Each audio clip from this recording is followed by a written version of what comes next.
Disinilah tragedi berpadu dengan panasnya kisah yang membakar emosi.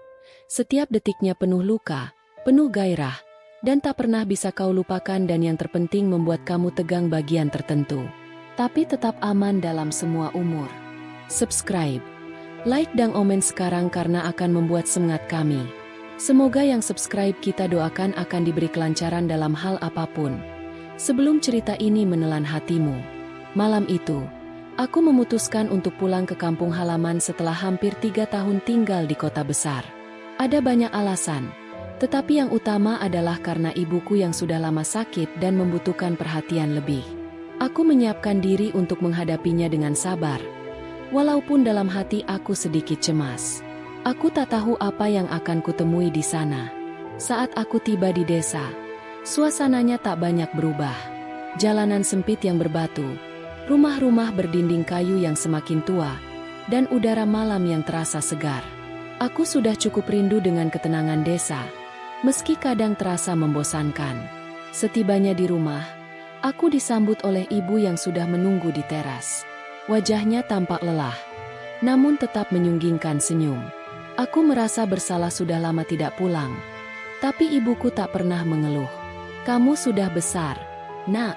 Ibu cuma khawatir kalau kamu terlambat pulang," katanya, sambil mengusap rambutku. Setelah makan malam bersama, aku memutuskan untuk pergi berjalan-jalan sebentar mengingat sudah lama aku tak menikmati suasana desa. Aku berjalan melewati jalan setapak yang menuju ke ujung kampung, di mana ada sebuah rumah sederhana yang sudah tak asing bagiku. Rumah itu adalah rumah janda Sari, tetangga lama yang aku kenal sejak kecil. Sejak suaminya meninggal beberapa tahun lalu, dia hidup sendiri, meskipun tetap aktif membantu warga sekitar.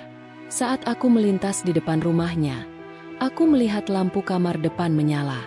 Anehnya, pintu terbuka sedikit, seolah mengundang siapa saja yang lewat untuk masuk. Tanpa berpikir panjang, aku mendekat dan mengetuk pintu. Tak lama, suara lembut dari dalam rumah terdengar. "Masuklah, jangan ragu. Kamar sudah siap," kata Sari dengan suara yang agak ceria. Aku terkejut. "Sari, kamar?"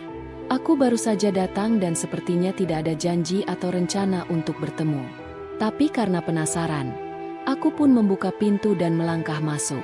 Begitu aku melangkah ke dalam rumah, suasananya terasa sangat hangat dan nyaman. Di ruang tamu, Sari tengah duduk di sebuah kursi rotan yang sudah agak usang, namun tetap nyaman dilihat. Sari, yang dulu terlihat muda dan ceria, kini tampak lebih matang.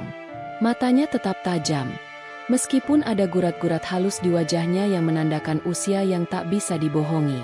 "Kenapa kamu buka pintu sendiri? Kamu tidak kedinginan?" tanyanya, sambil tersenyum. Aku merasa sedikit canggung, tapi tetap menjawab dengan santai. "Maaf, tadi pintunya terbuka sedikit. Aku kira kamu sedang ada tamu." Sari tertawa pelan, kemudian mengangguk. "Ah, aku memang sudah menyiapkan kamar untukmu, tapi sepertinya kamu datang tanpa pemberitahuan." Aku merasa agak bingung dengan ucapan Sari. "Kamar untukku? Maksudmu apa?" "Ya, kamar tidur, kamar tamu," jawabnya sambil menunjuk ke arah lorong yang mengarah ke kamar di ujung rumah. Aku sedikit bingung, dan hatiku mulai dipenuhi tanda tanya. Tapi, aku tidak bilang kalau aku akan menginap di sini. Sari hanya tersenyum dan menatapku dengan penuh arti. "Aku sudah tahu kamu akan datang, dan aku sudah menyiapkan segalanya untukmu." Aku tak tahu harus berkata apa. Rasanya seperti ada sesuatu yang tidak beres. Tapi aku tidak ingin terlalu berpikir. Mungkin Sari hanya berbaik hati, atau memang dia sudah terbiasa mempersiapkan segala sesuatunya dengan sempurna. Tanpa banyak bicara, aku mengikuti langkahnya menuju kamar yang dimaksud. Begitu pintu kamar terbuka, aku terkejut. Kamar itu rapi, sangat rapi. Di atas ranjang yang tertutup kain sutra, ada sebuah bunga mawar yang diletakkan dengan sangat hati-hati. Di meja samping ranjang, sebuah lampu kecil menyala lembut, menciptakan suasana yang sangat nyaman. "Wah, ini semua untuk aku?" tanyaku, masih terkejut. Sari mengangguk. "Aku ingin kamu merasa nyaman di sini. Sudah lama kita tidak berbincang. kan? Aku tersenyum canggung, sedikit merasa tak enak. Iya, sudah lama sekali, tapi aku tak ingin merepotkanmu. Dia melambaikan tangan. Tak ada masalah, kita bisa ngobrol sebentar saja. Kamu pasti lelah setelah perjalanan jauh. Setelah beberapa saat berbincang-bincang, aku merasa semakin canggung. Kenapa semua ini terasa agak aneh? Mengapa Sari sangat perhatian padaku malam itu? Dan mengapa dia seperti sudah mempersiapkan segala sesuatunya? Padahal aku baru datang tanpa pemberitahuan? Ketika aku hendak beranjak untuk tidur, Sari berkata lagi, "Kalau kamu merasa tidak nyaman, jangan sungkan-sungkan untuk memberitahu aku. Kamar ini milikmu, seolah-olah rumahmu sendiri." Aku hanya mengangguk, meskipun dalam hati masih ada rasa aneh yang tidak bisa kuungkapkan. Setelah beberapa lama, aku pun tertidur, meskipun perasaan bingung masih menyelimutiku. Keesokan harinya, aku terbangun lebih awal dari biasanya. Matahari sudah mulai terbit, dan udara pagi terasa sejuk.